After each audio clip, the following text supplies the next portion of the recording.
Kia ora, in today's news, there's been a strong show of community support for the Christie's Law campaign.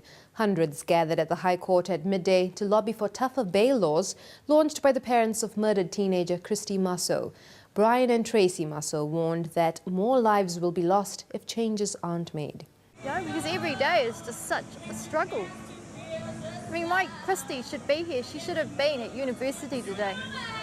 This is all I have left of my child. Sensible Sentencing's Garth McVicker added his call to those hoping for change. To ultimately prevent similar tragedies to this, and then try to get some sort of annual review of judges so that we can start to find the ones who are getting it wrong consistently.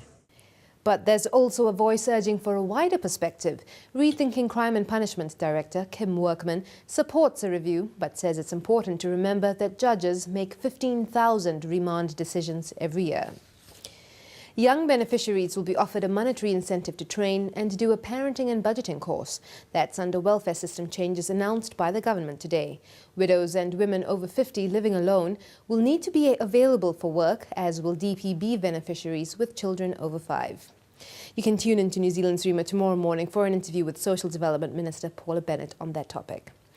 A military expert has taken the stand in the Urewera police raids trial today. He identified hand signals used at the alleged training camps as consistent with those used within the military. He also noted techniques that were not of military standards, such as insufficient camouflage. Shell is pleased that the occupation of an oil exploration ship berthed at the port of Taranaki has ended safely. Police climbed the Noble Discoverers Tower this morning and arrested the 6 Greenpeace activists, including Lucy Lawless. Shell says its primary concern has always been safety, including that of those who continued working on the vessel throughout the demonstration. Across the Tasman, Prime Minister Julia Gillard has declared Labour's political drama over. She won a leadership ballot 71-31 over Kevin Rudd and promised the party will now get back to focusing on the Australian people and leading government. Mr Rudd has congratulated the Prime Minister on her strong win. He promised to dedicate himself to working towards Ms Gillard's re-election as the Prime Minister of Australia. An Egyptian court has opened the trial of 16 Americans and 27 other employees of foreign non-profit groups. The 43 pro-democracy activists charged with illegal political activities and operating without licenses have been barred from leaving Egypt.